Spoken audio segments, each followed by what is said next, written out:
आजभोलि कसलाई पैसा चाहिएको हुँदैन, त्यो पनि थोरै होइन धेरै एमाउन्टमा। र धेरै एमाउन्टमा पैसा चाहिनुको रिजन भनेको inflation year two year inflation बढ्नु हो। र इन्फ्लेसन बढिसकेपछि अभियसली त्यहाँ महँगाइ बढ्छ र महँगाइ बढिसकेपछि हामीलाई अभियसली धेरै नै पैसा चाहिएको हुन्छ, धेरै नै इन्कम जेनेरेट गर्नुपर्ने हुन्छ। एटलिस्ट हामीलाई इन्फ्लेसनको 2 to 3 टाइम्स इन्कम जेनेरेट गर्नै पर्ने हुन्छ सर्भाइभ गर्नलाई। एउटा राम्रो लाइफस्टाइल बाँच्नलाई 2 to 3 टाइम्स भनेको हामीलाई चाहिएको हुन्छ त्यो इन्फ्लेसनभन्दा बढी। र इन्कम जेनेरेट गर्नलाई सबैले आफ्नो आफ्नो बाटो खुलाएको हुन्छ, आफ्नो आफ्नो बाटो खोजेको हुन्छ। र त्यही बाटोहरूमध्ये हामी कुरा गर्नेछौँ टेक्निकल एनालाइसिस गरेर सेयर मार्केटबाट कसरी पैसा अर्न गर्न सकिन्छ भन्ने कुरा। सेयर मार्केटमा हाम्रो देशको सानो प्लेयरदेखि लिएर बिग प्लेयर, बिग इन्स्टिट्युसनहरूको सबैको पैसा लागेको हुन्छ यहाँ। र टेक्निकल एनालाइसिस सिकेर हामीले यो सेयर मार्केटबाट मात्र होइन, क्रिप्टो करेन्सी, फरेक्स, कमोडिटी ट्रेडिङहरूबाट पनि पैसा हामीले अर्न गर्न सकिन्छ। तर कारणवश हाम्रो कन्ट्रीमा यो ब्यान छ, इलिगल छ। र सेयर मार्केटको एउटा राम्रो बेनिफिट के हो भन्दाखेरि तपाईँहरूले जहाँ बसेर पनि पैसा अर्न गर्न सक्नुहुन्छ यहाँबाट। तपाईँहरूले घरबाट बसेर पनि पैसा अर्न गर्न सक्नुहुन्छ। जबमा बसिराख्नु भएको छ भने, जब गर्दै हुनुहुन्छ भने त्यहाँबाट पनि पैसा तपाईँले अर्न गर्न सक्नुहुन्छ। इभन तपाईँहरूले ट्राभल गरिराख्नु भएको छ भने हो त्यहाँबाट पनि तपाईँले पैसा अर्न गर्न सक्नुहुन्छ। र प्रायः सबैले भनेको हुन्छ सेयर मार्केट भनेको एउटा जुवा हो। तपाईँलाई के लाग्छ? मैले के भन्छु होला? मैले नि यसलाई जुवा नै भन्ने हो। यदि मैले बिना बुझेर सिकेर एनालाइज गएर गयो भने मेरो लागि नि यो जुवा नै हो। र यदि त्यही ठाउँमा मैले यदि बुझेर सिकेर एनालाइज गएर गयो भने it's not the game of gambling, it's the game of proper knowledge and skill. Think you are playing a card र तपाईँलाई यो थाहा छैन कि अगाडि बसेको प्लेयरमा कुन कार्ड छ भन्ने कुरा। Then you are playing a blindly. जित्न पनि सक्नुहुन्छ, हार्न पनि सक्नुहुन्छ। तर त्यही ठाउँमा तपाईँलाई त्यो अगाडि बसेको प्लेयरमा कुन कार्ड छ भन्ने कुरा थाहा छ भने तपाईँले डेफिनेटली विन गर्नुहुन्छ। र त्यो कुरा कसरी थाहा पाउने? That's simple. अगाडि बसेको प्लेयरको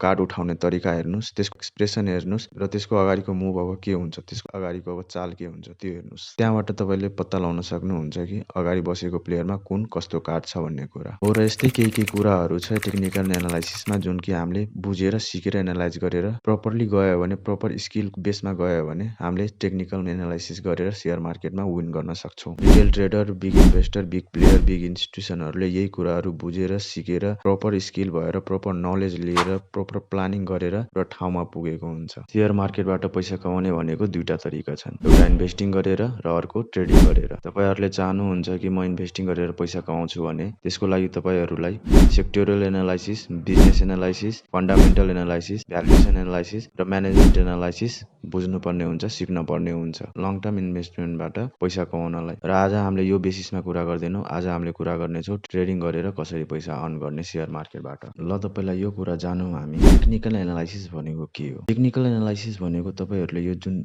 स्क्रिनमा देखिराख्नु भएको छ यस्तो केही चार्ट हुन्छ र यसलाई हामीले रिड गर्नुपर्ने हुन्छ। चार्ट देखिराख्नु भएको छ, यो हो, यही चार्टलाई हामीले रिड गरेर टेक्निकल एनालाइसिस गर्ने हो। चार्ट भनेको यहाँबाट तल जान्छ कि यहाँबाट माथि जान्छ, त्यही कुराहरूलाई रिड गर्नुपर्ने हुन्छ टेक्निकल एनालाइसिसमा। र यही कुराहरू जानेर हामीले टेक्निकल एनालाइसिस गर्नुपर्ने हुन्छ। तपाईँले सोच्न सक्नुहुन्छ ल अब यहाँबाट चार्ट त तल पनि जान सक्छ, माथि पनि जान सक्छ, यो कुरालाई हामीले कसरी डिटरमाइन गर्छौँ हो, यही कुरालाई हामीले आज बुझ्नेछौँ। यो रिड गर्न हामीलाई आइसकेपछि हामीले टेक्निकल एनालाइसिस गरेर मजाले पैसा यहाँबाट अर्न गर्न सक्छौँ। सेयर मार्केटमा एउटा राम्रो भनाइ छ, हिस्ट्री रिपिट इट्सेल्फ। पास्टमा जुन चार्ट प्याटर्न बनेको छ, जुन कुरा भएको छ त्यो फेरि पनि हुन्छ। जुन एकचोटि चार्ट बनिसकेको छ भने त्यो अब आएर फेरि पनि बन्ने चान्स हुन्छ, धेरै नै चान्स हुन्छ। चान्स भन्दा पनि त्यो बन्छ नै बन्छ त्यो प्याटर्न हो। र त्यही कुरालाई बुझेर त्यही चार्ट प्याटर्न हामीले बुझेर सिकेर एउटा ट्रेडिङ गर्ने हो सेयर मार्केटमा। र यो कुराहरूलाई मैले मजाले बुझाउने छु, एकदम डिटेलमा बुझाउने छु तपाईँहरूलाई। र यो चार्ट प्याटर्न भनेको तपाईँहरूले यहाँ स्क्रिनमा मजाले हेर्न सक्नुहुन्छ। जुन यो ग्रिन क्यान्डल र एउटा रेड क्यान्डल मिलेर एउटा लाइन जस्तो फर्मेसन देखाइरहेको छ हो, यसलाई चाहिँ हामीले चार्ट प्याटर्न भनेको हुन्छौँ। यो चाहिँ जेनरली तपाईँको 2टा 5वटा 10 20 50 100वटा क्यान्डल मिलेर एउटा चार्ट प्याटर्न फर्म गरेको हुन्छ हो। र यो चार्ट प्याटर्न हामीले रिड गर्न सक्यौँ भने हामीले एउटा बाइङ र सेलिङको मजाको एउटा ट्रेड लिन सक्छौँ। र अर्को कुरा के हो सेयर मार्केटमा भन्दाखेरि सेयर बढ्नु र घट्नु भनेको सबभन्दा ठुलो कुरा आउँछ डिमान्ड एन्ड सप्लाईदेखि। डिमान्ड बढ्यो भने प्राइस बढ्छ, सप्लाई बढ्यो भने प्राइस घट्छ। र यही बेसिसमा सेयरको प्राइस घट्छ र बढ्छ। मानौ कुनै पनि एउटा स्टकमा डिमान्ड आयो भने मान्छेहरूले किन्न थाल्छ र त्यसको प्राइस बढेर जान्छ। र यही कुरा लागु हुन्छ सेयर मार्केटमा, स्टक मार्केटमा, इक्विटी मार्केटमा। Share market, equity market, stock market लगभग हामीले यसलाई सेम नै मान्छौँ, तर विस्तृत रूपमा यो अलिकति थोरै मात्रै चेन्ज हुन्छ। ल त अब सुरु गरौँ क्यान्डल स्टिकबाट। यहाँ तपाईँले देख्न सक्नुहुन्छ एउटा ग्रिन क्यान्डल र एउटा रेड क्यान्डल। रेड क्यान्डलले जहिले पनि प्राइस घटेको देखाउँछ भने ग्रिन क्यान्डलले जहिले पनि एउटा पर्टिकुलर स्टकको प्राइस बढेको देखाउँछ। क्यान्डल स्टिक हाम्रो यो दुईटा कुराले मिलेर बनेको हुन्छ, एउटा क्यान्डलको बडी पार्ट र क्यान्डलको विक पार्ट, जुन कि तल र माथि एउटा धर्को जस्तो लाइन देखिराख्नु भएको छ नि तपाईहरुले, त्यो लाइनलाई चाहिँ हामीले विक पार्ट भनेर बुझ्छौं र यो विक पार्टलाई हामीले स्याडो पार्ट पनि भनेर बुझ्छौं। तर पर्सनली मैले चाहिँ विक पार्ट नै भन्छु यसलाई। र यो जुन पुरै तपाईले यो ग्रीन जुन एउटा बक्स जस्तो देखिराख्नु भएको छ नि, हो त्यसलाई चाहिँ हामीले बडी पार्ट भन्छौं। यो रेड क्यान्डलको पनि जुन देखिराख्नु भएको छ त्यसलाई चाहिँ हामीले बडी पार्ट भन्छौं एउटा क्यान्डलको। अघि मैले भने क्यान्डल स्टिक भनेको दुईटा कुराले मिलेर बनेको हुन्छ, तर त्यो दुईटा कुरा भित्र पनि चारवटा कुरा मिलेर एउटा पर्फेक्ट क्यान्डल स्टिक बनेको हुन्छ, जसमा कि तपाईको ओपन, क्लोज, हाई र लो पोइन्ट र प्राय जस्तो यो चारवटा पोइन्ट मिलेर एउटा पर्फेक्ट क्यान्डल स्टिक बनेको हुन्छ। कुनै कुनै क्यान्डल स्टिकमा मात्र दुईटा तीनटा पोइन्ट मिलेर एउटा क्यान्डल स्टिक बनेको हुन्छ। त्यो क्यान्डलहरुको बारेमा पुरै कम्प्लिट यो सिरिज नै ल्याउने छु। यो भिडियो केही दिनपछि हेरिराख्नु भएको छ भने तपाईहरुले मेरो प्ले लिस्टमा गएर क्यान्डल स्टिक प्याटर्न भनेको के हो भनेर त्यहाँ मज्जाले मैले बुझाएको छु सबै, त्यो भिडियो हेर्न सक्नुहुन्छ। ग्रीन क्यान्डलको तपाईको सबभन्दा लास्ट इन्डिङ पोइन्ट देखिराख्नु भएको छ नि, हो यसलाई चाहिँ हामीले ओपन प्राइस भनेर बुझ्छौं, ओपन भनेर बुझ्छौं र माथिको जुन इन्डिङ पोइन्ट देखिराख्नु भएको छ नि यो ग्रीन क्यान्डलको, यसलाई चाहिँ हामीले क्लोजिङ पोइन्ट भनेर र यो भनेको जुन तलको सिंका जस्तो धर्को जस्तो लाइन देखिराख्नु भएको छ नि, हो यो तलको पोइन्टलाई चाहिँ हामीले लो पोइन्ट भन्ने हो र यो माथिको जुन विकलाई देखिराख्नु भएको छ नि, यो धर्को जस्तो लाइन देखिराख्नु भएको छ नि जुन टपमा, हो यसलाई चाहिँ हामीले मार्केटमा आज प्राइस यहाँ हाई सम्म गयो र यसलाई हामीले हाई पोइन्ट भनेर बुझ्छौं। ल यति भइसकेपछि हामीले थोरै कुरा गरौँ यो ग्रीन क्यान्डल स्टिकले हामीलाई के भन्न खोजिरहेछ भन्ने कुरा है। ल फर इक्जाम्पल हाम्रो यो प्राइस भनेको यहाँ ओपन भयो 100 मा, 100 मा प्राइस ओपन भयो र सेलरहरु एक्टिभ भयो 90 सम्म पुर्यायो र फेरि 90 मा पुगिसकेपछि प्राइस बायर त्यहाँबाट एक्टिभ भयो। बायर एक्टिभ भइसकेपछि त्यो प्राइसलाई 120 सम्म पुर्यायो, प्राइसलाई 120 टपमा पुर्यायो है। त्यहाँबाट फेरि सेलर एक्टिभ भयो र सेलर एक्टिभ भएर प्राइसलाई यहाँ तलसम्म 110 सम्म यहाँसम्म ल्यायो र एउटा क्लोज पोइन्ट दियो। यसमा के बुझिन्छ भन्दाखेरि बायर भनेको डोमिनेन्स छ सेलर माथि। यसमा भनेको बायर नै धेरै एक्टिभ रहेछ, जुन कि यो 100 भनेको ओपन प्राइस भयो, 110 भनेको क्लोज प्राइस भयो र 90 भनेको त्यो दिन वा अथवा त्यो पर्टिकुलर टाइम फ्रेमको लो पोइन्ट भयो। यो 120 भनेको त्यो दिन अथवा त्यो टाइम फ्रेमको एउटा हाई पोइन्ट भनेर गयो। र त्यही रेड क्यान्डलको कुरा गर्दाखेरि मानौ यहाँ 100 मा प्राइस ओपन भयो र बायरहरु थोरै एक्टिभ भएर प्राइसलाई 110 पुर्यायो र 110 मा फेरि सेलर एक्टिभ भयो। सेलर एक्टिभ भएर प्राइसलाई यहाँ तलसम्म 80 सम्म पुर्यायो र फेरि थोरै बायर एक्टिभ भएर प्राइसलाई 90 मा क्लोज भयो। भनेदेखि यसको ओपन प्राइस भनेको यो 100 मा ओपन भयो, 100 भनेको ओपन प्राइस भयो, यसको क्लोज प्राइस भनेको 90 भयो। 110 भनेको यसको हाई पोइन्ट हुन्छ र यसको लो पोइन्ट भनेको 80 पुग्न जान्छ। अब टेक्निकल एनालाइसिसमा हामीले क्यान्डल स्टिक बुझिसकेपछि अब हामीले बुझ्ने छौं ट्रेन्ड्सको बारेमा। ट्रेन्ड्स भनेको जेनरली 3 टाइप्सको हुन्छ, अप ट्रेन्ड, डाउन ट्रेन्ड र साइडवेज ट्रेन्ड। जुन तपाईले उकालो लागेको देखिराख्नुहुन्छ हो यसलाई चाहिँ हामीले अप ट्रेन्ड भनेर बुझ्छौं र यो जुन तपाईले ओह्रालो लागेको जुन देखिराख्नुहुन्छ हो यसलाई चाहिँ हामीले डाउन ट्रेन्ड भनेर बुझ्छौं र यो जुन देखिराख्नुहुन्छ सेम पोइन्टमा मार्केट तल माथि गर्दै हिडिरहेको छ भने यसलाई चाहिँ हामीले साइडवेज ट्रेन्ड भनेर बुझ्छौं। अब हामी हेरौं जुन यो उकालो लागिरहेछ यसलाई चाहिँ हामीले अप ट्रेन्ड भनेर किन बुझ्छौं। मानौ कुनै पनि एउटा पर्टिकुलर स्टकको प्राइस 100 रुपैयाँ छ र 100 रुपैयाँबाट प्राइस बढेर 120 मा गयो। 120 मा गइसकेपछि एउटा हायर हाई बनायो र त्यो पोइन्टबाट फेरि मार्केट तल आएर 110 बनायो, एउटा हायर लो फर्मेसन गर्यो र त्यहाँबाट फेरि प्राइस अप गएर 150 मा गयो र 150 मा गएर एउटा फेरि प्याटर्न बनायो र त्यो पोइन्टबाट फेरि मार्केट तल आएर 120 मा आयो र 120 मा आएर एउटा हायर लो फर्मेसन गर्यो र त्यो पोइन्टबाट फेरि मार्केट माथि गएर 170 मा भयो। 170 भइसकेपछि हायर हाईको एउटा फर्मेसन बनायो र हो माथि जुन उकालो लागिरहेछ अप गइछ भने त्यसलाई चाहिँ हामीले अप ट्रेन्ड भनेर बुझ्छौं। र अब कुरा गरौँ यो ओह्रालो लागिरहेको मार्केटलाई हामीले डाउन ट्रेन्ड किन भन्छौं भनेर। डाउन ट्रेन्ड भनेको जस्ट अप ट्रेन्डको अपोजिट हो। फर इक्जाम्पल हाम्रो मानौ कुनै पनि पर्टिकुलर स्टकको प्राइस 150 छ, 150 बाट त्यसको प्राइस तल आएर 120 मा बनायो, 120 मा एउटा लोअर लो फर्मेसन गर्यो, फेरि त्यो प्राइस पर्टिकुलर स्टकको प्राइस माथि गएर 140 मा क्लोज दियो, 140 मा क्लोज दिइसकेपछि फेरि एउटा लोअर हाईको प्याटर्न बनायो र फेरि तल आएर मार्केट 110 मा अर्को लोअर लो बनायो र त्यो पोइन्ट फर्मेसन गरिसकेपछि फेरि मार्केट अप गएर 120 को फर्मेसन बनायो र अर्को लोअर हाई दियो र त्यो पोइन्टबाट फेरि मार्केट तल आइसकेपछि एउटा 100 को पोइन्ट दियो र 100 मा आएर एउटा अर्को लोअर लो को फर्मेसन दियो। यसलाई चाहिँ हामीले डाउन ट्रेन्ड भनेर बुझ्छौं, किनभने यो ट्रेन्ड भनेको तल गइरहेको ट्रेन्ड हो र यसमा चाहिँ हामीले स्टक सेल गर्ने हो। अब हामीले यो अप ट्रेन्ड र डाउन ट्रेन्ड बुझिसकेपछि अब कुरा गरौँ यो साइडवेज भनेको के हो। मार्केट एउटै ठाउँमा एउटै पोइन्टमा एउटा सेम डिरेक्सन पोइन्टमा तलमाथि किन गरेको हुन्छ मार्केटले। साइडवेज ट्रेन्ड भनेको के हो भन्ने कुरा यसबाट बुझौँ है। मानौँ एउटा पर्टिकुलर स्टकको प्राइस 100 रुपियाँ छ, 100 रुपियाँबाट प्राइस बढेर 110 मा गयो, 110 मा एउटा पोइन्ट बनाइसकेपछि फेरि त्यो पोइन्टबाट तल आयो र फेरि 100 मार्केट माथि गएर फेरि अर्को 110 मा क्लोज भयो। मार्केट तल आएर फेरि 100 को पोइन्ट बनाएर फेरि त्यहाँबाट मार्केट अप गयो र फेरि त्यही पोइन्टबाट मार्केट तल आयो हो। यही प्याटर्नलाई चाहिँ हामीले साइडवेज ट्रेन्ड भन्छौँ। किनभने यो एउटा प्यारलली फर्ममा गइरहेछ भनेदेखि तल पनि त्यही पोइन्ट टच गइरहेछ र माथि पनि त्यही पोइन्ट टच भइरहेछ भनेदेखि साइडवेज प्याटर्न भन्छौँ। यो कुरा पनि होइन कि अब 100 मा एउटा तल पोइन्ट बनायो र अर्को भनेको 100 मै छुन्छ भन्ने कुरा। त्यो कुरा नहुन सक्छ। थोरै तल आउन सक्छ र थोरै माथि पनि जान सक्छ र त्यही ट्रेन्डमा त्यही प्याराललमा हिँडिरहेको छ भने त्यसलाई चाहिँ हामीले साइडवेज ट्रेन्ड भनेर बुझ्छौँ। यसमा चाहिँ हामीले बिग प्लेयरहरूको रोल पनि गरेको देख्छौँ। किनभने बिग प्लेयरहरूले बिग इन्स्टिट्युसनहरूले यसमा चाहिँ आफ्नो पोजिसन बनाइरहेको हुन्छ। हामीले यो तिनटै ट्रेन्ड्स बुझिसकेपछि अब हामी चार्टमा जाउँ। यो तिनटै ट्रेन्ड्स कसरी प्ले गरिरहेछ भन्ने कुरा अब हामी चार्टमा गएर बुझ्छौँ। ल यो हेर्नुहोस्, यो भनेको कुन ट्रेन्ड हो कमेन्ट गरिदिनु होला। म यो चाहन्छु कि हामी बिच टु वे इन्टरेक्सन होस् भन्ने कुरा चाहिँ चाहन्छु। ल अब यो भनिदिनुहोस् कि यो भनेको कुन ट्रेन्ड हो भन्ने कुरा तपाईँहरूले कमेन्ट गर्न सक्नुहुन्छ। ल कमेन्ट गरिसक्नु भएपछि म तपाईँहरूलाई भनिदिन्छु यो कुन ट्रेन्ड हो। यो भनेको हाम्रो अप ट्रेन्ड हो। यहाँ हेर्नुहोस् त, प्राइस भनेको यो पोइन्टबाट यो पर्टिकुलर पोइन्टबाट माथि गयो, माथि हायर हाईको प्याटर्न बनाएर मार्केट तल आयो। तल आइसकेपछि यो हायर लो भयो, हायर लो पोइन्ट बनाइसकेपछि मार्केट फेरि अप गयो, हायर हाई बनाइसकेपछि मार्केट फेरि तल आयो र मार्केट माथि गयो हो। यसलाई चाहिँ हामीले यो उकालो लागिरहेछ, माथि गयो तल आयो, माथि गयो तल आयो, यसलाई चाहिँ हामीले अप ट्रेन्ड भनेर बुझ्छौँ। अप ट्रेन्डमा भनेपछि हामीले कुनै पनि स्टक मजाले बाई गर्न सक्छौँ। र यो जुन तपाईँहरूले हायर हाई हायर लो देखिराख्नु भएको छ हो, यो हायर हाई भनेपछि यो अर्को हायर हाई भन्दा नेक्स्ट हायर हाई भनेको जहिले पनि माथि हुनुपर्ने हुन्छ। र यो जुन हायर लो देखिराख्नु भएको छ, अर्को हायर लो भन्दा नेक्स्ट हायर लो भनेको जहिले पनि माथि नै हुनुपर्ने हुन्छ। तब मात्र हामीले यसलाई अप ट्रेन्ड भनेर कन्सिडर गर्छौँ। र त्यही डाउन ट्रेन्डको कुरा गर्दाखेरि यो जस्ट अप ट्रेन्डको जस्ट अपोजिट हुन्छ।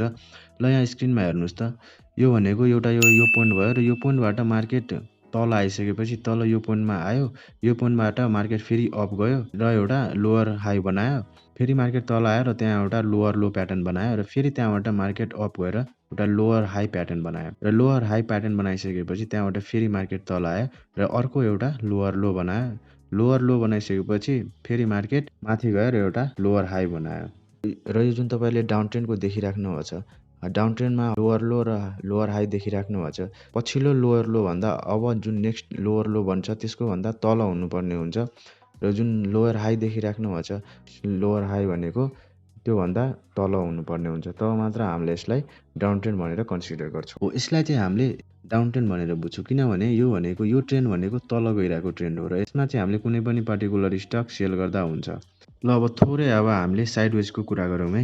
साइडवेज भनेपछि यहाँ हेरौँ त, यो पोइन्टमा एउटा पोइन्टमा मार्केट तल आयो र तल आइसकेपछि यो पोइन्टबाट फेरि मार्केट माथि गयो र एउटा पोइन्ट बनायो, मानौँ 120 को पोइन्ट बनायो र त्यो पोइन्टबाट फेरि मार्केट तल आएर 110 को जुन अघिल्लो पोइन्ट थियो नि त्यसैमा मार्केट आएर रोक्यो र त्यही पोइन्टबाट फेरि मार्केट रिभर्स गएर माथि 120 को पोइन्ट गयो र 120 को पोइन्टबाट फेरि मार्केट तल आएर 110 को पोइन्ट बनायो र फेरि यो मार्केट पोजिसनबाट त्यही पोइन्टबाट मार्केट माथि गयो हो। यसैलाई चाहिँ हामीले चाहिँ साइडवेज ट्रेन्ड भनेर बुझ्छौँ।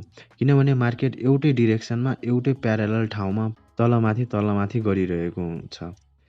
यसमा चाहिँ बिग प्लेयर बिग इन्स्टिट्युसनहरूले चाहिँ आफ्नो रोल प्ले गरिरहेको हुन्छ, आफ्नो पोजिसन बनाइरहेको हुन्छ थोरै थोरै गरेर। ल अब हामीले ट्रेन्ड्स बुझिसकेपछि अब हामीले बुझ्छौँ सपोर्ट एन्ड रेसिस्टेन्स भनेको के हो र यसलाई चाहिँ हामीले मार्केटमा कसरी अप्लाई गर्ने। कुनै पनि पार्टिकुलर स्टकको प्राइस 100 रुपियाँ छ, 100 रुपियाँबाट प्राइस बढेर 120 गयो, 120 मा गएपछि प्राइस तल आएर 100 मा आयो र फेरि प्राइस बढेर 120 गयो र जुन तपाईँले जुन 100 को जोन देखिराख्नु भएको छ नि हो, यसलाई चाहिँ हामीले सपोर्टको जोन भनेर बुझ्छौँ। सपोर्टको जोन भनेर किन बुझ्छौँ भनेदेखि मार्केटमा मार्केटमा प्राइस बढिरहेछ 120 मा गइरहेछ र फेरि मार्केटमा 100 मा आइरहेछ भने त्यहाँबाट मार्केट फेरि अप गइरहेछ। रिटेलरहरू ट्रेडरहरूलाई के लागिरहेको छ भनेदेखि 100 मा जतिचोटि प्राइस आइरहेछ त्यहाँबाट फेरि मार्केट बढिरहेको छ र त्यो कन्सेप्टले मान्छेहरूले ट्रेडरहरूले इन्भेस्टरहरूले यहाँबाट स्टक बाई गर्नेछ, बाई गरेर प्राइसलाई फेरि मार्केट माथि लग्नेछ र यो एउटा सपोर्टको काम गर्नेछ र यसरी भनेको यो एउटा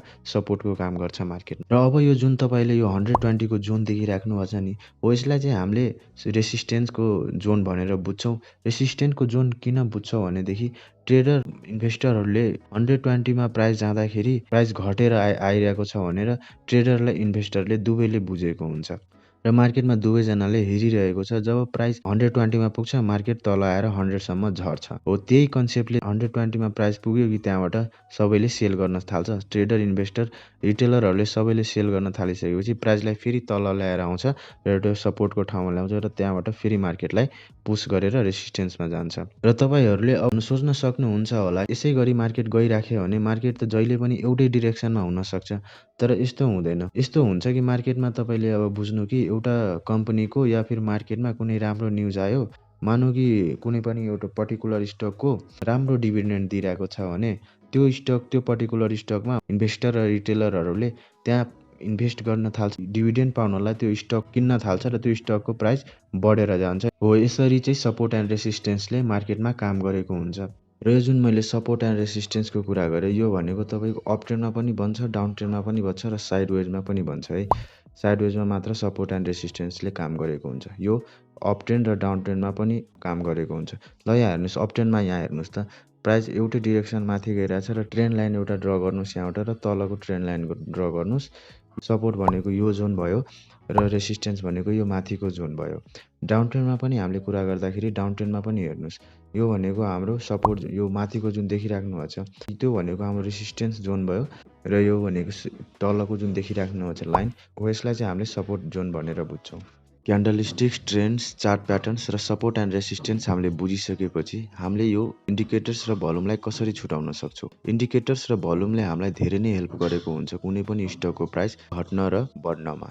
इन्डिकेटर र भोल्युमको कुरा गर्नुभन्दा अगाडि नेप्से चार्टको केही इम्पोर्टेन्ट कुराहरू छ, केही इम्पोर्टेन्ट सिम्बलहरू छ त्यो चाहिँ मैले तपाईँहरूलाई भनिदिइराख्छु र यसको मैले फुल डिटेलमा कुरा गर्नेछु। यदि तपाईँहरूले डिमान्ड गर्नुभयो भने कमेन्ट गर्नु होला, म यसको पनि भिडियो बनाएर ल्याइदिन्छु तपाईँहरूलाई। ल अब यो चार्टमा हेर्नुहोस् यो जुन तपाईँले यो नेप्से लेखेको देखिराख्नुहुन्छ हो यहाँ तपाईँहरूले यहाँ क्लिक गरेर कुनै अरू पनि स्टकको चार्ट हेर्न चाहनुहुन्छ भने तपाईँहरूले यहाँ सिम्बल लाएर मानौँ यहाँ नबिल ब्याङ्कको चार्ट हेर्न मन छ भने तपाईँहरूले यहाँ नबिल टाइप गरेर नबिल ब्याङ्कको चार्ट मजाले तपाईँहरूले देख्न सक्नुहुन्छ। यो भनेको एउटा ट्रेन्ड लाइन हो। सपोर्ट एन्ड रेसिस्टेन्स ड्र गर्नलाई हामीलाई यो ट्रेन्ड लाइन भनेको एकदमै इम्पोर्टेन्ट हुन्छ र हामीलाई यो चाहिरहेको हुन्छ यो ट्रेन्ड लाइन। थर्डमा जुन देखिराख्नुहुन्छ तपाईँहरूले यो फिबोनासी रिट्रेसमेन्ट हो। यो इन्डिकेटर पनि हामीलाई चाहिएको हुन्छ। त्यहाँबाट तपाईँले फिबोनासी रिट्रेसमेन्ट ड्र गर्न सक्नुहुन्छ। यो भनेको रेक्ट्याङ्गल भयो। सपोर्ट एन्ड रेसिस्टेन्स ड्र गर्नलाई हामीलाई रेक्ट्याङ्गल प्रायः चाहिएको हुन्छ। यहाँ डी लेखेको देखिराख्नु भएको छ यो भनेको एउटा टाइम फ्रेम हो। कति मिनटमा कति आवरमा कतिलाई ट्रेड गर्न छ त्यो भनेको यहाँ हामीले यो टाइम फ्रेमबाट लगाएर हेर्न सक्छौँ। जुन लाइट देखिराख्नु भएको छ तपाईँहरूले हो यहाँ चाहिँ हामीले क्लिक गरेर डार्क पनि बनाउन सक्छौँ स्क्रिनलाई। तपाईँलाई यदि लाइट स्क्रिन मन परेको छैन भने यहाँबाट डार्क स्क्रिन गर्न सक्छौँ। ल अब इन्डिकेटरको कुरा गर्दाखेरि इन्डिकेटर चाहिँ हामीले कहाँबाट अप्लाई गर्ने, यो जुन तपाईँले देखिराख्नु भएको छ यहाँबाट चाहिँ हामीले इन्डिकेटर मजाले लगाउन सक्छौँ। यो जुन यहाँबाट कुन इन्डिकेटर चाहिएको तपाईँलाई मानौँ आरएसआई चाहिएको भने यहाँबाट आरएसआई टाइप गर्नुहोस्। मजाले तपाईँलाई तल आरएसआई एउटा रिलेटिभ स्ट्रेन्थ इन्डेक्स भनेर आउँछ र यो भनेको तपाईँ तल हेर्न सक्नुहुन्छ। अरू पनि थुप्रै इन्डिकेटरहरू छ, म्याकडी भयो, एमएसिडीलाई पनि तपाईँले लाएर हेर्न सक्नुहुन्छ। यहाँ हेर्नुहोस् सपोज तपाईँलाई अब बोलिङ्गर ब्यान्ड हेर्नु छ भने यहाँ बोलिङ्गर टाइप गर्नुहोस्, बोलिङ्गर ब्यान्ड टाइप गर्नुहोस्। बोलिङ्गर ब्यान्ड हाम्रो चार्टमा फर्म भएर आइसकेको रहेछ। र यो जुन मैले इन्डिकेटरहरू तपाईँहरूले देखाएँ यो इन्डिकेटर सबै इन्डिकेटर भनेको मैले तपाईँहरूलाई बुझाउने छु। एक एक गरेर सबै इन्डिकेटरहरूको बारेमा मैले तपाईँहरूलाई फुल एक्सप्लेन्स गर्नेछु तर यो भिडियोमा होइन, अर्को भिडियोमा मैले तपाईँहरूलाई फुल डिटेल एक्सप्लेन सबै इन्डिकेटरको बारेमा प्रायः जुन हामीलाई इम्पोर्टेन्ट इन्डिकेटरहरू छ त्यो इन्डिकेटरहरूको बारेमा मैले फुल डिटेल एक्सप्लेनेसन गर्नेछु। ल अन्तिममा हामीले भोल्युमको कुरा गरौँ र त्यसपछि यो भिडियोलाई इन्ड गर्नेछौँ। सिम्पली भोल्युम भनेको के होस्, भोल्युम भनेको तपाईँको बाई एन्ड सेलको जस्ट एउटा ट्रान्जेक्सन हो जसमा चाहिँ एकजना किन्ने हुन्छ र एकजना बेच्ने हुन्छ। जब कोही किन्ने र बेच्ने छ हो त्यहाँबाट चाहिँ हामीले एउटा भोल्युम डिटरमाइन गर्छौँ। आज हामीले यो भिडियोमा के हेर्यो भनेर के बुझ्यो भनेर थोरै रिक्याप गरौँ। आज हामीले यो भिडियोमा candlestick, trends, chart pattern, support and resistance थोरै गरेर बुझ्यौँ। र इन्डिकेटरलाई पनि हेर्दा इन्डिकेटर पनि हाम्रो थुप्रै किसिमको हुन्छ। छुट्टै त्यसको पनि भिडियो बनाउने छु मैले र बाँकी बस्यो तपाईँको यो इन्डिकेटर र भोल्युम। यसको चाहिँ हामीले छुट्टै भिडियोहरूमा कुरा गर्नेछौँ। यो भनेको अलिकति लङ भिडियो बन्न जान्छ, त्यही भएर हामीले यसमा चाहिँ कुरा नगरौँ र अर्को भिडियोमा हामीले फुल डिटेलमा गर्छौँ। ल यति सबै हामीले बुझिसकेपछि यो भिडियोलाई यहीँ इन्ड गरौँ। Thank you.